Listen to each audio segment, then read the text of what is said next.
Adenomyosis painful, সাংঘাতিক ব্যথা হয়, রোগীদের মাসিকের সময় ব্যথা হয়, স্বামী স্ত্রী মেলামেশার সময় ব্যথা হয় এবং জরায়ুটা আস্তে আস্তে একটু বড় হয়ে যায়। এটি কেন হয়? এটি হচ্ছে এন্ডোমেট্রিওসিস যখন ইউট্রাসের মধ্যে হয়, দ্যাট ইজ এন্ডোমেট্রিয়াল টিস্যু যখন মায়োমেট্রিয়ামের মধ্যে পাওয়া যায়, অর্থাৎ জরের মধ্যেই যেখানে থাকার কথা সেখানে না থেকে অন্য জায়গায় থাকে, মায়োমেট্রিয়ামের মধ্যে এন্ডোমেট্রিয়াল গ্ল্যান্ডগুলো থাকে এবং তখন ওইখানে সিকেশন হয়, ওখানে ফাইব্রোসিস হয়, ফাইব্রোসিস হয়ে আস্তে আস্তে ওখানে বড় হয় এবং পেইন হয়। যেহেতু ওই ক্ষুদ্র জায়গায় প্রতিবার মাসিকের সময় ওইখানে ব্লিডিং হয়, ওখানে ব্লিডিং হয় এবং ওটা বের হওয়ার জায়গা খুঁজে পায় না, যেহেতু একটা ক্লোজড ক্যাভিটিতে ব্লিডিং হয়, তখন পেইন হয় এবং ওইটা যখন পরে হয় আস্তে আস্তে প্রিসিডেড হয়ে ফাইব্রোসিস হয়। ফাইব্রোসিস হয়ে ইউট্রাস নিজেই আস্তে আস্তে বড় হতে থাকে, 12 to 14 সেন্টিমিটার পর্যন্ত ইউট্রাসের সাইজ হতে পারে এবং সেটার জন্য যেটি হয় যে প্রচণ্ড ব্যথা হয় পিরিয়ডের সময়, স্বামী স্ত্রী মেলামেশার ব্যথা হয়।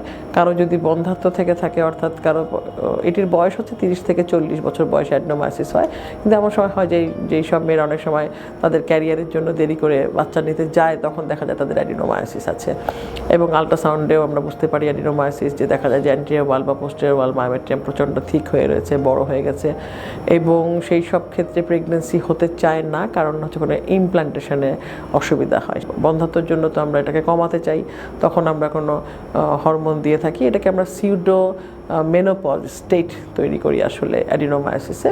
জিএনআরএইচ ইঞ্জেকশন দিয়ে আমরা মনে করি যে এটাকে ইউট্রাসকে একটু থামিয়ে রাখা হয় যাতে সে তো পিরিয়ড না হয় এবং এটা মেনোপজাল স্টেটে যায়, তখন আস্তে আস্তে এটা কমে যায়। অনেক সময় আমরা প্রোজেস্টেরন হরমোন দিয়ে থাকি।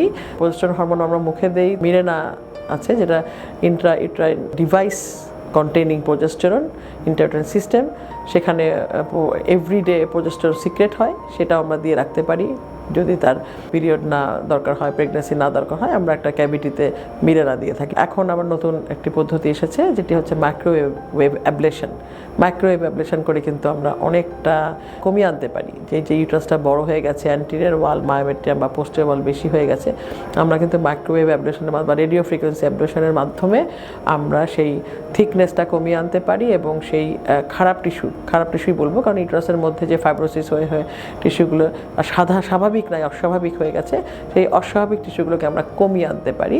এটা আগে করা হতো, ইদানিং আর আধুনিক চিকিৎসার জন্য হয়তো করতে হয় না। আগে অনেক সময় করা হতো যে অপারেশন করা হতো অ্যাডিনোমায়োমেক্টমি। এমন যদি হয় যে কোনো টিউমারের মতো বড় একটা অ্যাডিনোমায়োমা তৈরি হয়ে গেছে, তখন আমরা মায়োমেক্টমি করি।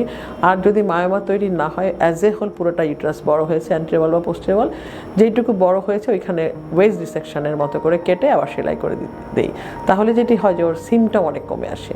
স্বাভাবিক টিস্যু অস্বাভাবিক টিস্যুগুলো কমিয়ে নিয়ে আসলে তার ব্যথা কমে যায়, তার ব্লিডিং কমে যায়। আগে আমরা অপারেশন করে করতাম, এখন এটি মাইক্রোওয়েভ অ্যাবলেশন অথবা রেডিও অ্যাক্টিভ ফ্রিকোয়েন্সির মাধ্যমে করা যাচ্ছে।